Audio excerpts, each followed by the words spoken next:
When Teyana Taylor quietly confirmed she's in a new relationship, fans expected one thing: details, a photo, a name, a soft launch, something. Instead, what they got was nothing. And that's exactly what made the internet spiral. Because this time, it wasn't just who she's dating that raised eyebrows. It was why he's being kept completely out of sight. Sources didn't rush to identify him. Blogs hesitated. Paparazzi shots stopped short. And suddenly, a new phrase started circulating in comment sections. He's rich, and he doesn't want to be seen. That idea alone was enough to ignite speculation. Fans began connecting dots: subtle lifestyle upgrades, travel without tags, designer moments without context. Teyana looked happier, calmer, more controlled, but also more guarded than ever. And that contrast became the story. Because celebrities hide relationships all the time, but they usually don't hide everything. This felt intentional, strategic, almost curated. And in today's culture, when visibility equals validation, choosing invisibility sends a message, whether that message is meant to be read or not. Supporters applauded her boundaries. After years of public scrutiny, messy narratives, and constant commentary, many argued this was growth. A woman choosing peace over performance, privacy over proof. But critics weren't convinced. They questioned why a relationship described as stable and happy needed so much protection. Was it about wealth, power, influence, or simply a partner who doesn't want to become content? That's where the rich new man theory took off. Not as fact, but as explanation. Someone successful enough to avoid exposure. As someone outside the usual celebrity ecosystem. Someone who doesn't need clout and doesn't want attention. And when money, privacy, and silence intersect, curiosity explodes. Because once again, the internet isn't reacting to what Teyana said. It's reacting to what she chose not to show. And that choice? That's where this story really begins. When Teyana Taylor confirmed she was in a new relationship, the reaction wasn't excitement, it was confusion. Not because she moved on, not because fans doubted her happiness, but because the confirmation came with zero visibility. No soft launch, no blurred photo, no initials, nothing. In today's celebrity culture, that's unusual. Most public figures understand the rhythm. A hint, a tag, a candid shot, a controlled reveal. Even the most private relationships leave breadcrumbs.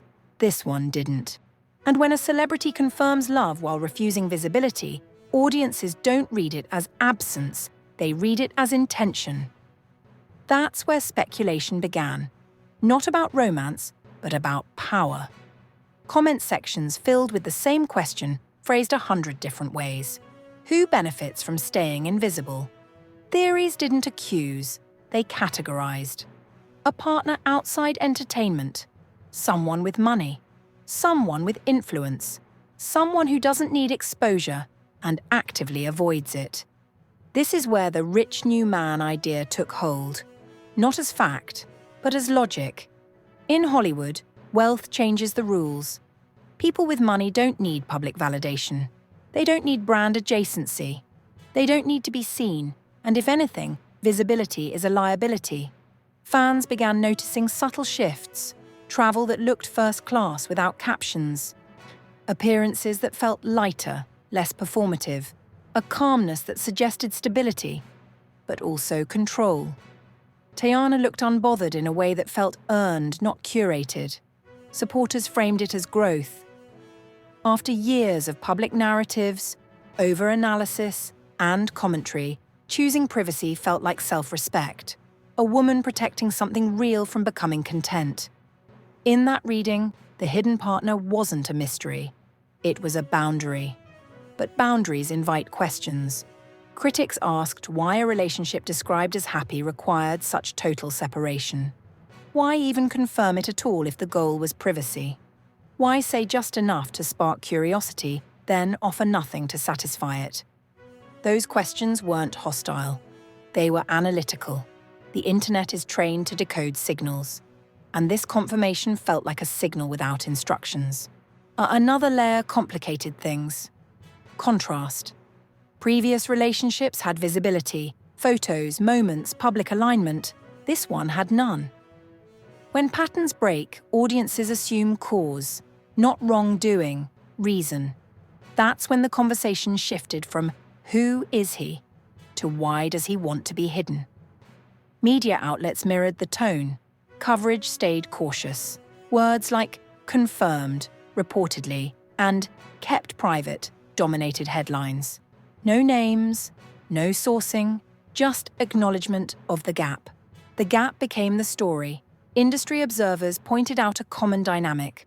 When one partner is extremely wealthy or influential outside entertainment, privacy isn't preference, it's policy. Exposure invites risk. Attention invites scrutiny. And scrutiny invites problems money would rather avoid. In that context, hiding isn't suspicious, it's standard. But standard for whom?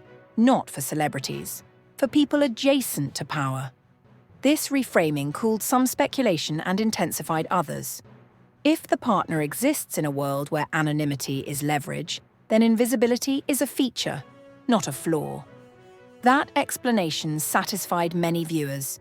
It also raised new questions about compatibility, control, and balance. Who sets the rules when one person lives publicly and the other doesn't? How do you protect a relationship when one side is always watched? And how much does privacy cost when your identity is visibility? The internet debated these questions without answers, and that debate became engagement. Reaction videos focused on why rather than who. Commentators discussed wealth dynamics, not romance. The story matured from gossip into analysis. Importantly, nothing about this required believing any rumor. No claims were made, no names attached. The intrigue existed entirely in absence. And absence is powerful because it lets audiences project without being corrected. Teyana's response, or lack of one, kept the temperature steady. She didn't tease, she didn't deny, she didn't add context. She let the confirmation stand alone. That choice did two things at once. It protected the relationship and ensured the conversation wouldn't end. Because in an attention economy, clarity ends stories. Ambiguity extends them. By the end of this phase, the relationship wasn't under suspicion. It was under interpretation. Fans weren't asking for proof. They were mapping possibilities. And those possibilities said more about celebrity culture than about Teyana herself. This wasn't about secrecy.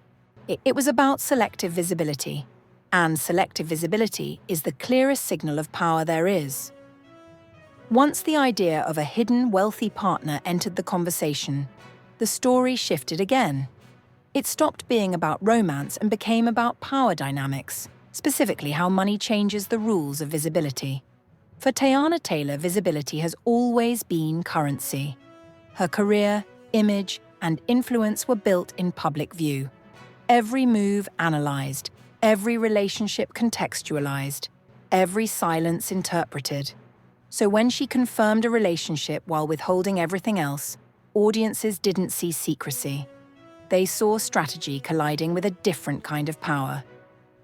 In elite circles outside entertainment, privacy isn't a preference, it's infrastructure. Wealthy individuals often operate in environments where exposure creates risk. Attention invites scrutiny. Scrutiny invites liability, and liability costs far more than silence ever will. This is why fans began reframing the situation. If her partner exists in a world where discretion equals control, then invisibility isn't suspicious. It's non-negotiable. The relationship isn't hidden because it's fragile. It's hidden because it's protected.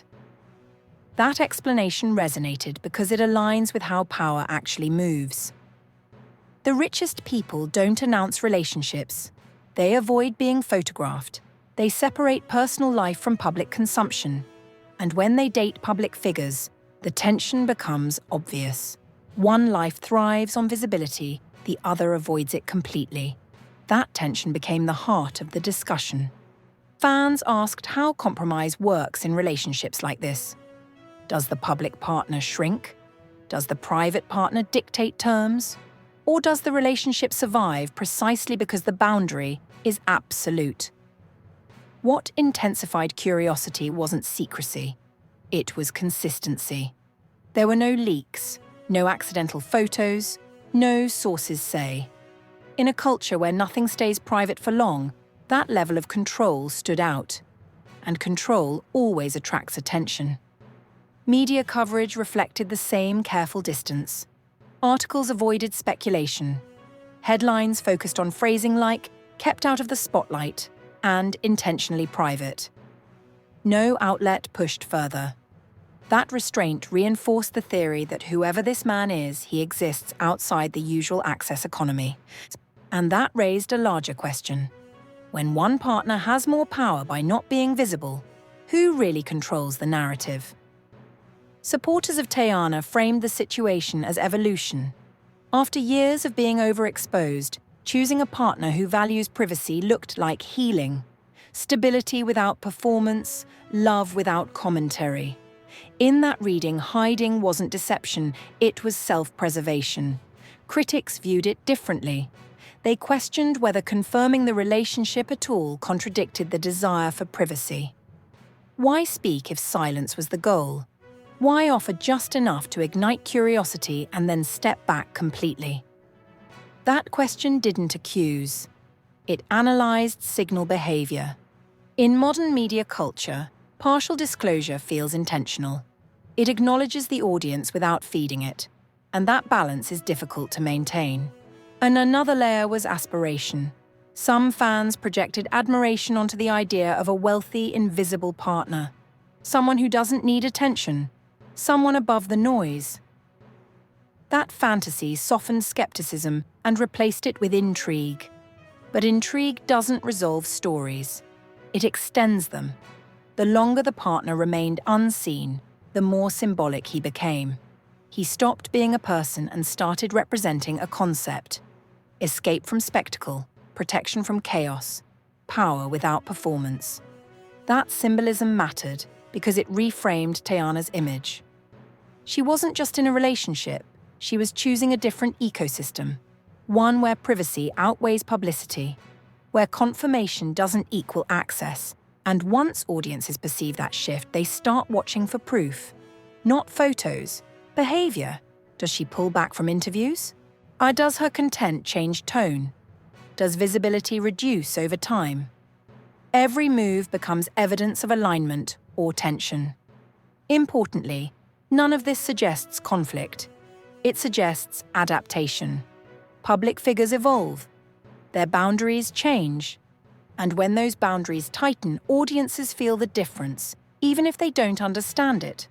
By the end of this phase, the story had matured again. It wasn't about identifying the man.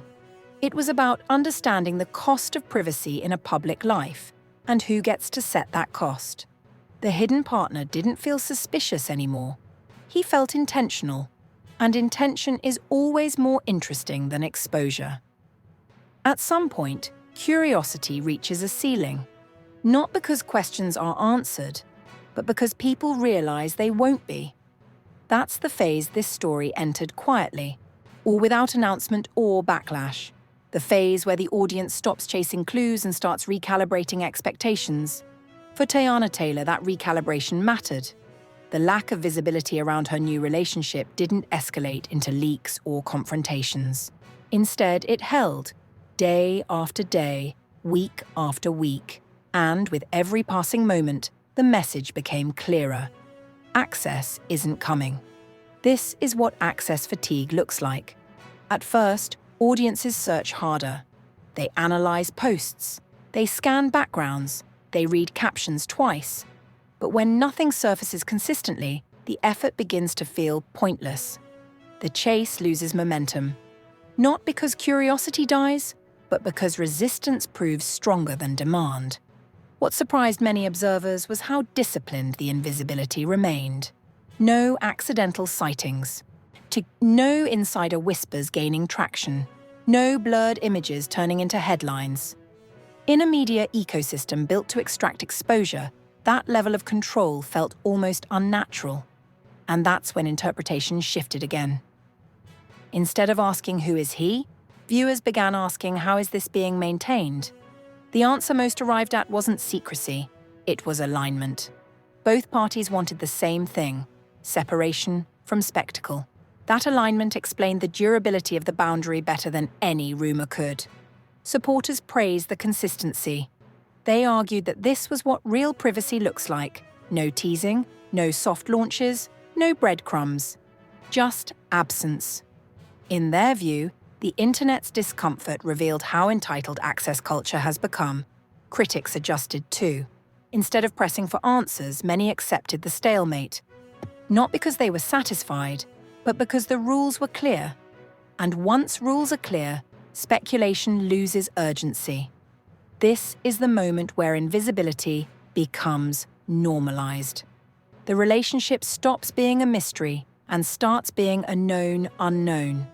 People acknowledge its existence without expecting details. The story shifts from hidden man to kept private. That language matters. It signals closure without revelation. Media coverage followed suit. Mentions became brief. Articles stopped framing it as intrigue and started framing it as choice. No names, no guesses. Just recognition of a boundary holding firm. This phase is powerful because it flips the usual dynamic. Instead of the public deciding when a story ends, the subject does. And when the subject holds long enough, the audience adapts. But adaptation doesn't mean forgetting. The memory of the boundary lingers. Viewers remember that access was denied, and that denial succeeded.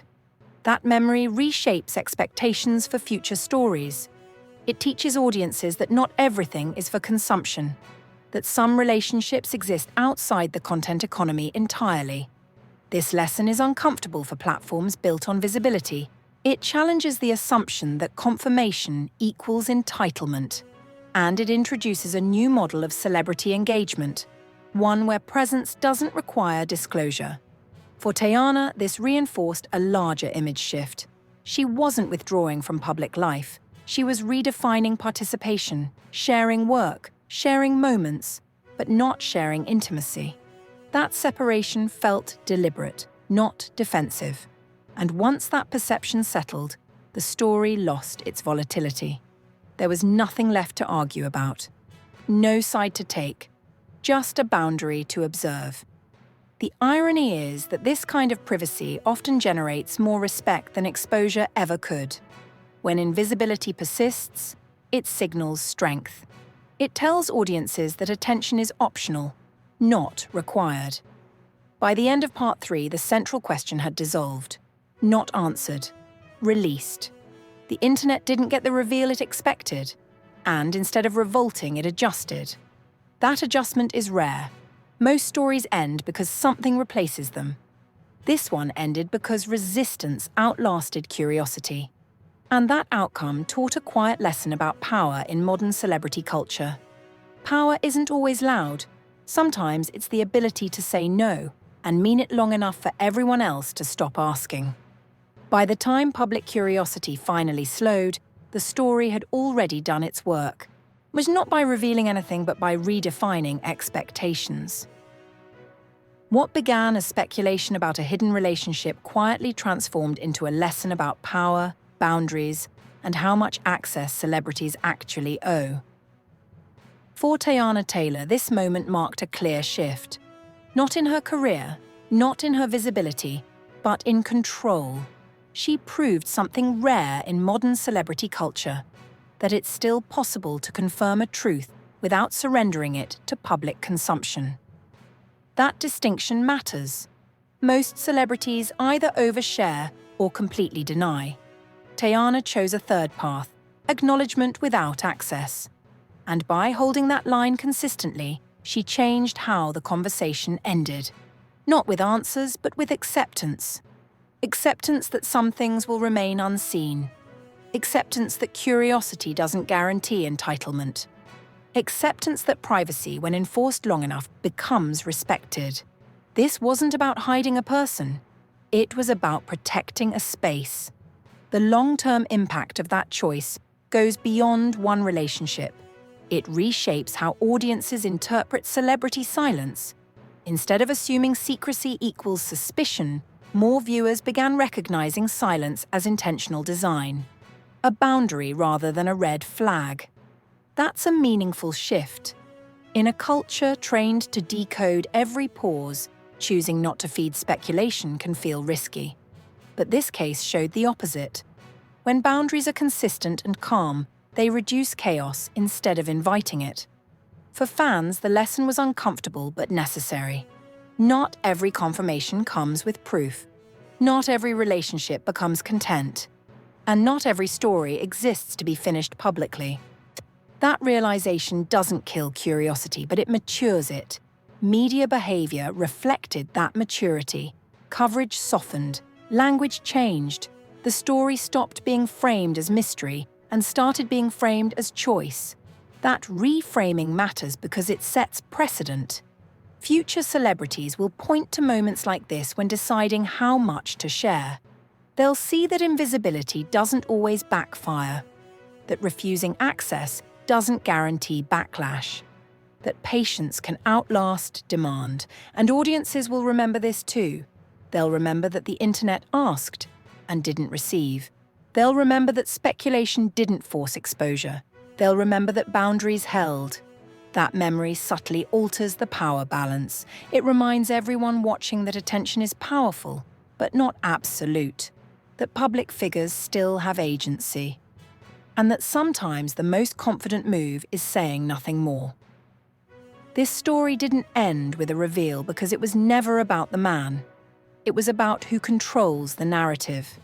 And in the end, control didn't belong to the algorithm, the comments, or the speculation cycle.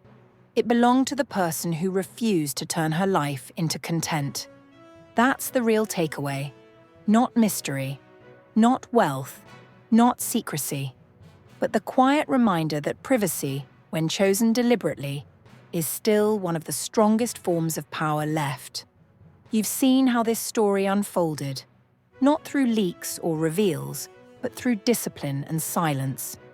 And now the real question isn't about who the man is anymore. It's about what this moment says about power, privacy, and access in celebrity culture.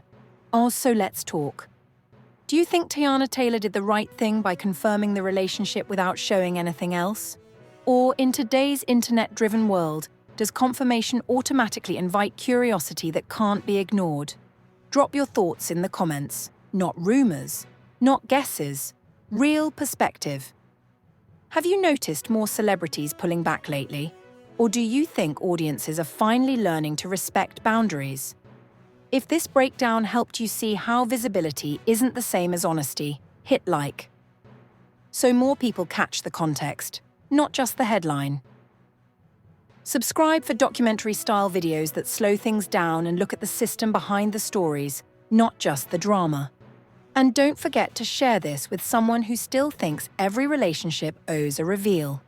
Because sometimes, and the strongest move a public figure can make is refusing to turn love into content. Stay curious, stay observant. And remember, privacy isn't hiding, it's choosing.